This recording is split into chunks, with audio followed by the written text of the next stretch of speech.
Olá a todos e todas, eu sou Juliane Santos, atuo na Coordenação Geral de Serviços de Acolhimento da Secretaria Nacional de Assistência Social do Ministério da Cidadania, e estamos aqui reunidos com representantes do Ministério do Desenvolvimento Regional, por meio da Secretaria Nacional de Proteção e Defesa Civil, coordenador Tiago Molina Chinor, que é coordenador de monitoramento e alerta. Estamos com a coordenadora Vera Campelo, que é da Coordenação Geral de Serviços de Acolhimento também, da Secretaria Nacional de Assistência Social, e com o coordenador Carlos Ricardo, que é coordenador geral dos direitos das populações em situação de risco, da Secretaria Nacional de Proteção Global, do Ministério da Mulher, Família e Direitos Humanos. Nosso objetivo aqui é trazer um alerta, orientações para toda a rede de atendimento, diante do atual cenário e onda de frio que está atingindo e vai atingir várias regiões do Brasil, sobretudo alerta para aquelas regiões que não estão acostumadas com temperaturas muito baixas, e trazer esse alerta principalmente para a cobertura e atendimento da população em situação de rua, pessoas em trânsito, migrantes e demais públicos mais expostos nessas regiões. Então, é extremamente importante também que a rede de atendimento esteja atenta quanto à necessidade de organizar espaços para abrigamento desses públicos e observar os mecanismos e protocolos de segurança em relação ao coronavírus. Já vou repassar aqui para o coordenador Tiago, da Defesa Civil, que na sequência vai passar a fala para a coordenadora Vera e, para finalizar, o coordenador Carlos para as explanações. Então, por favor, Tiago, está com a fala. Olá, Juliane, olá, Vera, Carlos, os colegas que estão aqui reunidos e também olá a todos que estão nos assistindo. Bom, de fato, a gente então tem a terceira onda de frio que nós temos nos últimos meses. A gente lembra, né? Esse é o período de inverno na maior parte do nosso país e são esperadas justamente essas ondas de frio, essas temperaturas mais frias. O que a gente tem agora, então, são ondas de frio que se sucedem, então, em um curto período de tempo.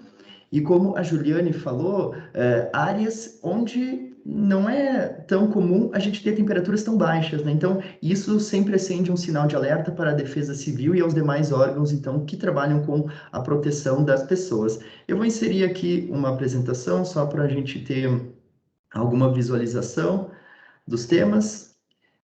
Então, como eu havia falado, né, a gente teve a formação de uma frente fria nos últimos dias, que avançou partes da região sul, da região sudeste. Então, na retaguarda, né, atrás dessa frente fria, então a gente tem a entrada, a incursão de uma intensa massa de ar polar, então que vai atingir grande parte do país. Então, a partir do dia 27 de julho, então de hoje, né, essa massa avança pela região sul, atinge a região sudeste, centro-oeste e até algumas áreas da região norte do país. Na figura aqui da direita, a gente pode ver, então, esses tons mais acinzentados, eles são as temperaturas mínimas previstas pelos modelos meteorológicos. Então, a gente vê essa massa de ar polar, ela vai atingindo grande parte do nosso país. Todas as informações que a gente traz aqui são oriundas do Sistema Nacional de Meteorologia, que envolve estes órgãos parceiros listados aqui abaixo. Bom, então a gente falou um pouquinho então dessa massa de ar bastante intensa e aqui a gente detalha um pouco as áreas de risco então que a gente está trabalhando. A região sul, que já é uma região bastante acostumada com esses frios, né? Contudo, essa massa de ar polar ela derruba as temperaturas bastante baixas, temperaturas negativas nas áreas mais altas, mas a gente tem uma persistência dessas temperaturas baixas, pelo menos até o dia 31 de julho, sendo previstas, então, temperaturas negativas e geadas generalizadas, então, em grande parte da região. Na região sudeste, a gente, então, tem um período mais crítico. A partir do dia 29 até o dia 30, a gente pode ter temperaturas negativas na Serra da Mantiqueira, no interior de São Paulo, sul de Minas, e as temperaturas máximas que são esperadas, elas também não vão subir muito, então vão ser dias que serão inteiramente frios durante o período da manhã, então temperaturas mais baixas, mas as temperaturas não sobem, então a gente vê temperaturas bastante baixas, né, também nas regiões metropolitanas de São Paulo e Belo Horizonte. Por sua vez, na região centro-oeste, então, a gente também tem esse declínio acentuado de temperatura, já a partir de amanhã, no dia 29, então derruba as temperaturas em todos os estados, e a gente pode ter temperaturas negativas, previsão de geada no sul do Mato Grosso do Sul. Na região norte, então, essa onda ela se expande até lá a região norte, né? Então a gente vai ter o atingimento também do Acre, Rondônia e pelo menos a parte sul do Amazonas. Então as temperaturas vão baixar bastante. A gente teve alguns dias atrás temperaturas bastante altas nessas áreas, mas agora as temperaturas baixam bastante. A gente pode ter mínimas de 14, 16 graus, dependendo da localidade. Como a Juliane falou, são áreas que não estão acostumadas com tanto frio, então os cuidados eles precisam ser redobrados. Aqui algumas recomendações que a gente traz, recomendações essas para a população, lembrando depois os demais colegas vão apresentar outras recomendações, mas aqui recomendações específicas, então recomendações padrões, a gente tem, né, seguir as informações dos órgãos oficiais de proteção e defesa civil de sua localidade. Então, as defesas civis de municípios, de estado, têm atuado muito, lançando informes, lançando alertas por SMS, via mídias sociais. Então, essa é uma informação qualificada. E sempre os órgãos locais, então, emitindo recomendações que são mais específicas, né? Locais de atendimento, abrigos temporários que foram abertos. Então, essas recomendações são bastante importantes nesse momento. Outra, especial atenção para a população mais vulnerável, idosos, crianças, população de rua. Então, a gente mantém uma atenção especial para essas pessoas que são mais vulneráveis para essas baixas temperaturas. Aqui nunca é demais falar, né? Manter-se em um local aquecido, manter-se em um local seguro, cuidando sempre também da hidratação, que é muito importante nessa época de frio. Além do mais, proteger os animais domésticos nas noites mais geladas. Então, a gente vai ter noites bastante frias e é preciso ter essa preocupação também com os nossos animais domésticos. Bom, eu passo a palavra, então, para os demais colegas que vão apresentar. A colega Vera, do Ministério da Cidadania. Olá, eu sou Vera Campelo, eu estou na Coordenação Geral de Serviços de Acolhimento da Secretaria Nacional de Assistência Social. Inicialmente, eu quero saudar o nosso colega da Defesa Civil, nosso colega do Ministério da Mulher, da Família e do Desenvolvimento Humano e de todas as pessoas que estão nos acompanhando. Bem, diante dessa situação de baixas temperaturas e considerando o contexto de pandemia que ainda estamos vivendo, precisamos direcionar as ações socioassistenciais ao conjunto de pessoas que estejam em situação de vulnerabilidade. E ainda, a gente tem que ter um maior cuidado, como já foi citado pela Juliane, com os municípios da região norte e da região centro-oeste que não estão acostumados a essa situação de frio. No ano passado, na ocasião do frio intenso, o Ministério da Cidadania e a Defesa Civil publicaram uma nota técnica com orientações e recomendações aos gestores da assistência social com relação à atuação diante dessa situação de emergência. E há um mês atrás, quando da primeira onda de frio, esse documento ele foi republicado para melhor orientá-los com relação a essa atuação. É importante ter claro que essas orientações e recomendações, elas visam a organização ágil das ações socioassistenciais diante desse contexto. Vou trazer para vocês um resumo dessas orientações e recomendações que foram publicadas pelo Ministério da Cidadania e a Defesa Civil. Quais seriam essas recomendações? O gestor da assistência social, tanto municipal como estadual, inicialmente tem que mapear o número de indivíduos e famílias em situação de vulnerabilidade. Ele tem que ter em mente qual é o perfil desse público e qual é a demanda que esse público traz diante dessa situação, em especial ao público mais vulnerável, que é a população em situação de rua, crianças, adolescentes, pessoas idosas e pessoas com deficiência. Deve traçar estratégias de comunicação e sensibilização da população mais vulnerável sobre os alertas e de eminentes riscos. Deve mobilizar a rede de serviços socioassistenciais, tanto a rede pública como a rede privada, para executar esse atendimento. Deve ofertar benefícios eventuais regulamentados localmente. Para tanto, a gente traz aqui um link com essas orientações de como ofertar esses benefícios. Deve realizar e intensificar a abordagem social nos locais onde se verifica a presença da população vulnerável. Caso tenha alguma dificuldade, pode estar buscando outros atores, como o Ministério Público e os defensores públicos. Viabilizar ou articular com outros setores, que seria a Guarda Municipal, Defesa Civil, meios para o deslocamento dessas pessoas para o serviço de acolhimento ou alojamento temporário. e deve também articular e organizar a oferta de acolhimento a pessoas que necessitam, principalmente levando em consideração também os acolhimentos públicos e privados. Eu trago para vocês também aqui orientações com relação à atuação que os gestores de assistência vão estar realizando em conjunto com outros atores. Então, essa atuação ela pode ser com órgãos especializados, pode ser com os profissionais e organizações da sociedade civil, com os serviços de saúde, com os conselhos municipais de assistência social, tanto os municipais como os estaduais, que auxiliem no acompanhamento das ações emergenciais. Então, essas orientações, vocês podem conseguir elas na íntegra nesse link que eu estou trazendo aqui para vocês, como eu já disse, que está disponível no blog da Rede SUAS.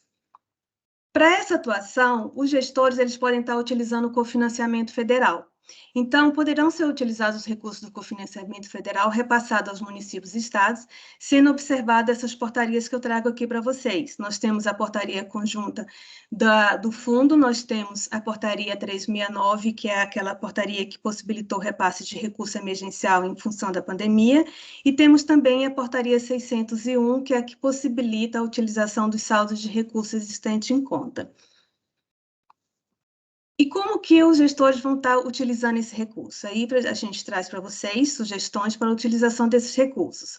Podem ser adquiridos alimentos, materiais de higiene pessoal, materiais de limpeza, como álcool, sabão, desinfetantes, equipamentos de EPI, vestuário, dando uma ênfase com relação aos sacos térmicos, cobertores, agasalhos, e também, por fim, para a execução de serviços de terceiros, pessoa física e pessoa jurídica, que seria com a contratação de profissionais da assistência, aluguel de veículos para transporte das pessoas, e também para a contratação de aluguel com a rede hoteleira e para a moradia provisória, alertando que o contrato do aluguel ele tem que ser realizado pelo gestor de assistência social. E, por fim, eu passo a fala para o nosso colega Carlos. Olá, Vera, Tiago, Juliane, olá a todas as pessoas que nos assistem.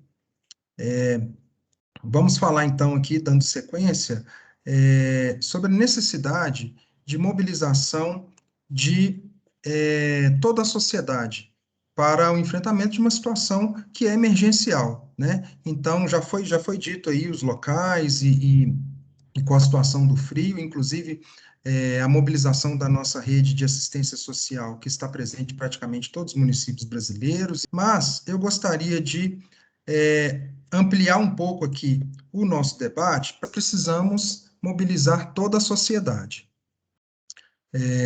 Nós sabemos da dificuldade numa situação emergencial a gente conseguir alcançar todas as pessoas que necessitam. Por isso, precisamos unir o máximo de esforços necessários para que realmente a gente consiga alcançar todas as pessoas. Para isso, além dos órgãos públicos já mencionados, precisamos mobilizar secretarias municipais, distrital e estaduais de direitos humanos, os comitês intersetoriais de acompanhamento e monitoramento da Política Nacional para a População em Situação de Rua, né, os chamados CIAMP Rua, para que esses possam auxiliar nessa mobilização, para que possamos também atuar junto com os movimentos nacionais de população em situação de rua, de meninos e meninas de ruas, pastorais, as organizações religiosas e as pessoas voluntárias, né? Nós temos uma rede muito ampla e que trabalha bastante aqui no Brasil e que, às vezes, só precisa de um incentivo para que possam trabalhar de forma conjunta para ajudar as pessoas que necessitam.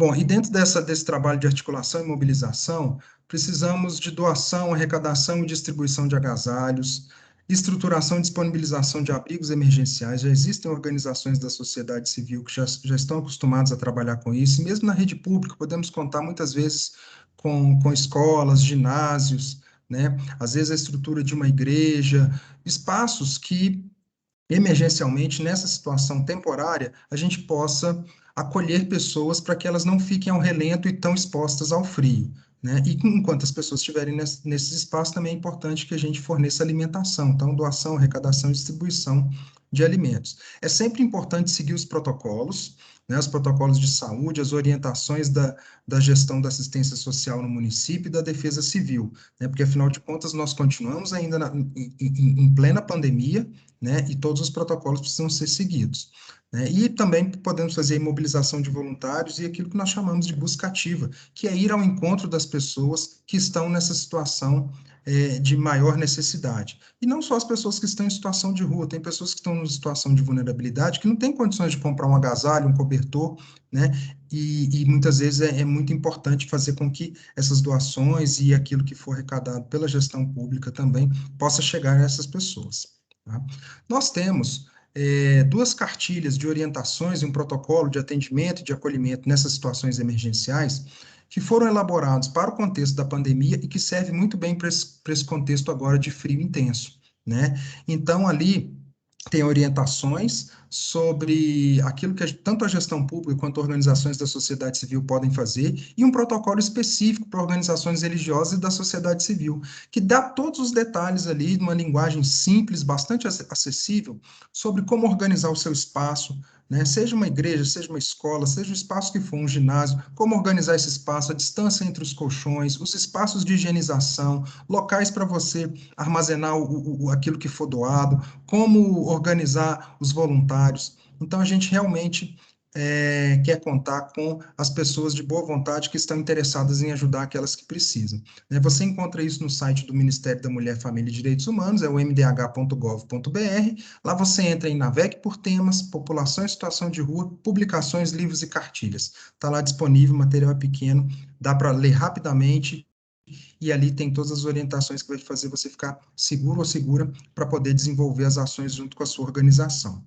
Né? E aí é muito importante aquilo que a gente sempre reforça, né? Nenhum tipo de discriminação contra essas pessoas, tá? É muito importante. Se a pessoa que está precisando de ajuda é diferente de você, ajude a si mesmo, todo mundo precisa. Poderia ser você estar num lugar desse, né? Se você tem um agasalho na sua casa que você não usa, doa para alguém, doa para alguma organização, sabe? Deixa na mochila, no carro, né? Quando você estiver passando pela cidade e pode entregar para uma pessoa que esteja precisando, né? Se você não tem para doar, pode doar quantias em dinheiro, várias organizações estão atuando nesse sentido, a gente precisa realmente da mobilização de toda a sociedade. Ah, e importante, ninguém é obrigado a aceitar o acolhimento num abrigo, tá? Então, se a pessoa, por algum motivo, ela não quer sair do local onde ela está, então, ofereça doação de agasalho para que ela consiga se proteger da melhor forma possível ali naquele local. Vamos usar essa situação difícil pela qual o nosso planeta está passando, com pandemia, com todas essas situações climáticas, para a gente colocar em prática aquilo que nós temos, o nosso lado mais humano, que é relacionado aí à fraternidade, à solidariedade, e vamos ajudar quem precisa.